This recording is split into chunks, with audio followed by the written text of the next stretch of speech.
It don't matter how pretty I was that day, how many times other guys looked at me and said, hey, you're pretty today, or, you're beautiful. It don't matter. He was so ashamed to be with a big woman that he rather sit there and be miserable. Sit there and be miserable than to just say, that's who I love right there. Or that's who I want to be with. I was like, it's just crazy. It's crazy. Because we have been through so many ups and downs together. Behind closed doors. And I was like, well, you're just my friend. Nobody's going to think anything different. And still, even as a friend, he was too ashamed to admit that, he was too ashamed to admit that he actually fell for a big girl. He was ashamed to admit that. And to this day, he still, like that. And I just let it go. But I'm still angry. I am still angry about it. I'm a lot angry about it. Because you wasted my time.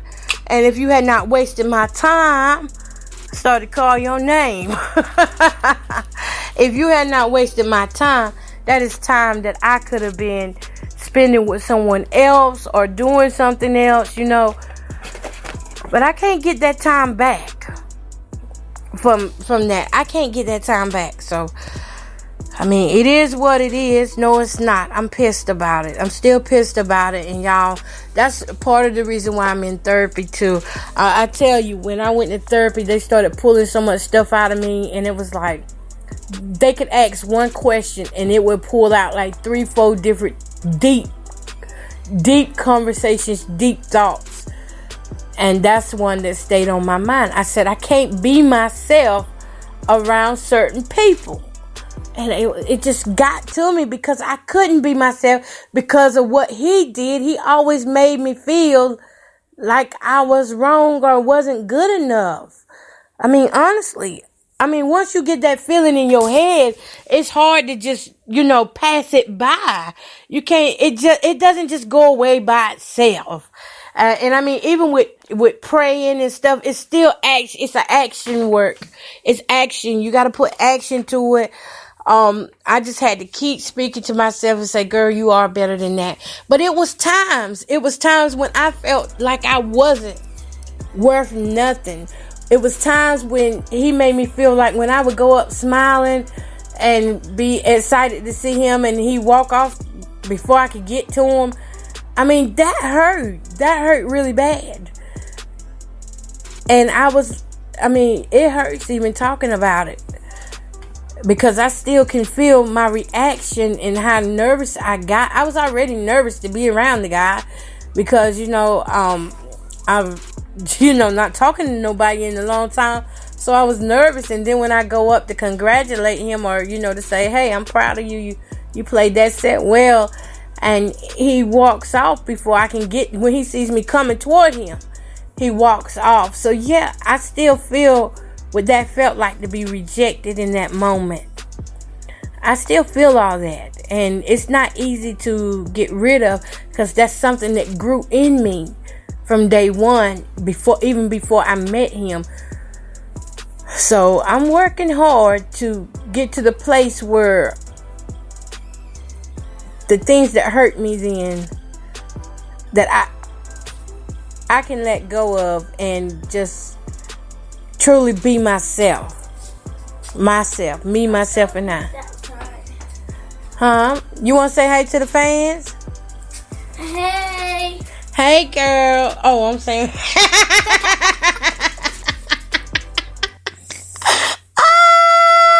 We in here. Y'all, I got Zalia with me, my oldest granddaughter.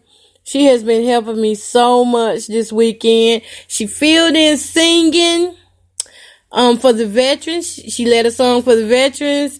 And also, she's been helping me a lot. She rearranged my living room, y'all. She got it looking good in here. We're going to finish the rest tomorrow. Yeah. Okay. You want to say anything else to your fans? Bye. Oh, Lord. Girlfriend. Okay, no, not bye. Oh, okay. What do you want to say? Thank you for watching. Listening. Thank you for listening. She says thank y'all for listening. What you want? Something to drink? Yeah. Well, girl, you better pull it. Okay. Yeah, so I'm back. But yeah, it's like a hurting feeling. Hold up just a minute, y'all.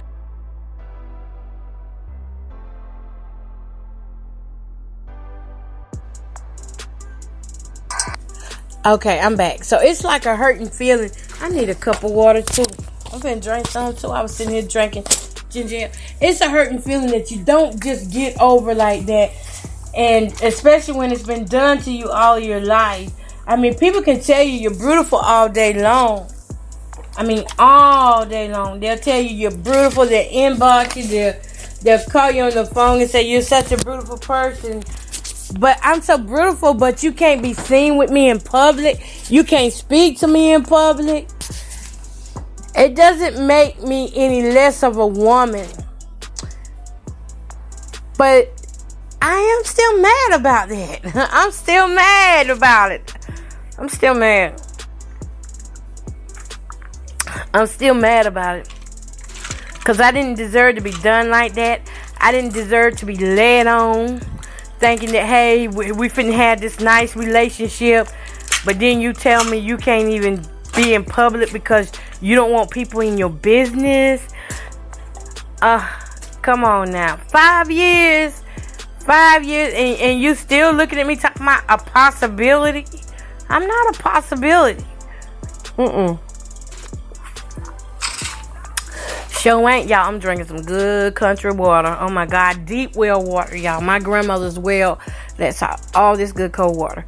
But yeah, this was some of the things I was taking note on off in that article. The article. Let me see if I can pull it up while I'm on here. Because when I read these things, I was like, oh my God, I've been through just about all of that. I've been through all of that they're talking about. And I'm talking about, it was like 30 horror stories about plus size dating. That's the name of the article. Just in case if you want to read it. And this was put out December 6, 2017. It was a woman who had went on Twitter. What it was, she went on Twitter and she asked what are some of the challenges that plus size women and men.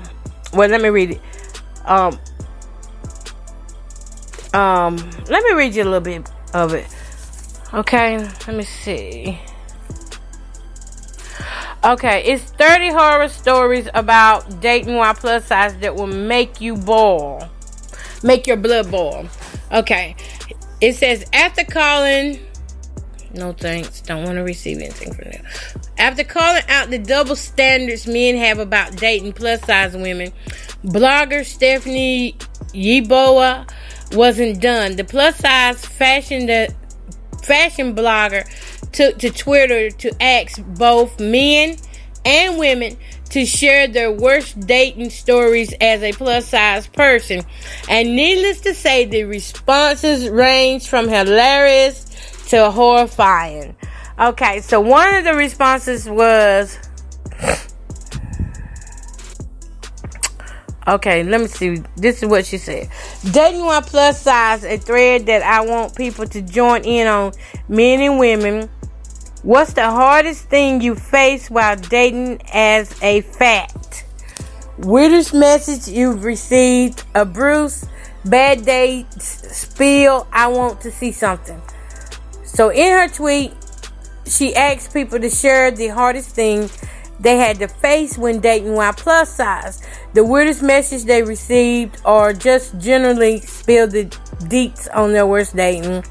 Okay, so this first lady says, good looking, popular guy, and I was certain. He said, I can't talk to you because I can't lift you up. I started to say, boy, that's because you weak. You weak ass language, grandma. I started to say, because you weak, that's why you can't lift me up. But I didn't want him to lift me no way. I mean, he didn't even know me. I mean, literally, this was on MySpace too, I believe, MySpace. He did not even take time to say, hey, how you doing? And he immediately goes into, he didn't want to know nothing about me. He immediately just goes into saying, how much do you weigh? And when I told him how much I weighed, because he started out saying, I love BBW women, I like plus size women, how much do you weigh? And I should have checked him with that question, but I didn't. I was nice, y'all. So I didn't check his language, grandma. I didn't check him. So, thank you, London. My London boo. But anyway, I didn't check him for what, he had said about weight. I just left it alone, and when he found out how much I weighed, he came back and he was like, I can't lift that much. I'm good. And he left too, for real. And, at that time, I was just coming out of the relationship, so I didn't really know how to respond to that. No way. But I would check him now. And my boyfriend made sure that he reminded me, my ex-boyfriend, let me correct that.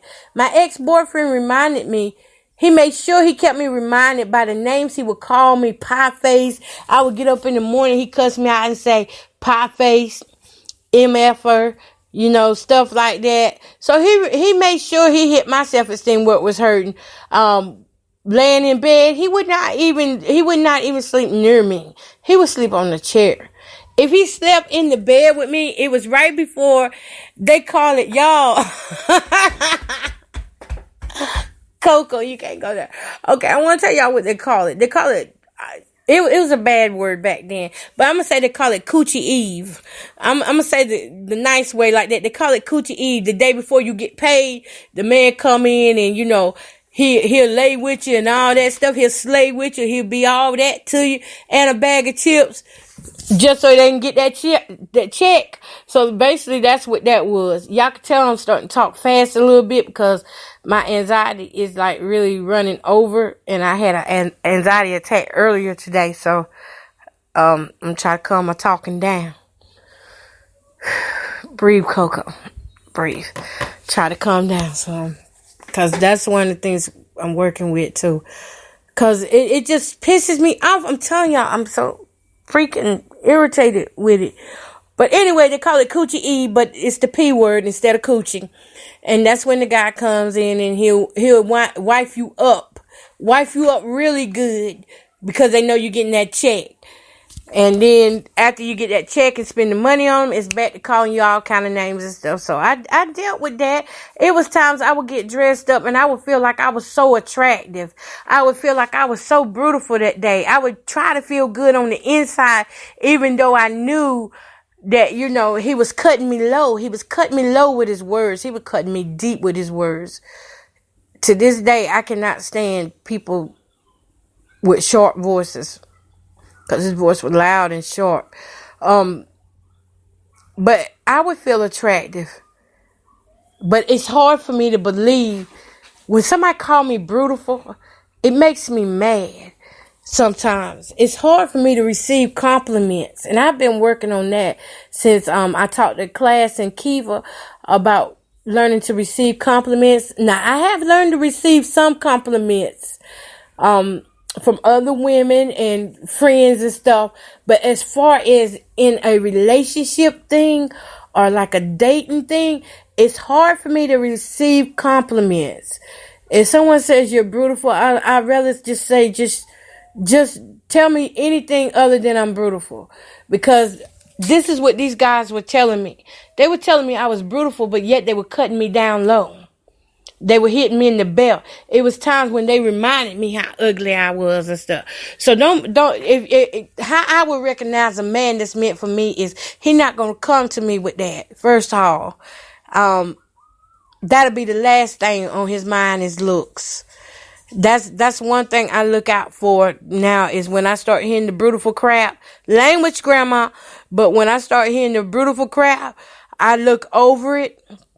Something like that, I can read right between the lines on that, so I'm not going to receive that compliment because his intentions is not good. So I would tell you intentionally, don't be telling me nothing about no broody and stuff. Look at my heart. That's what I tell people. I say, if you want to know my broody, look at my heart, not my waist, not my breast.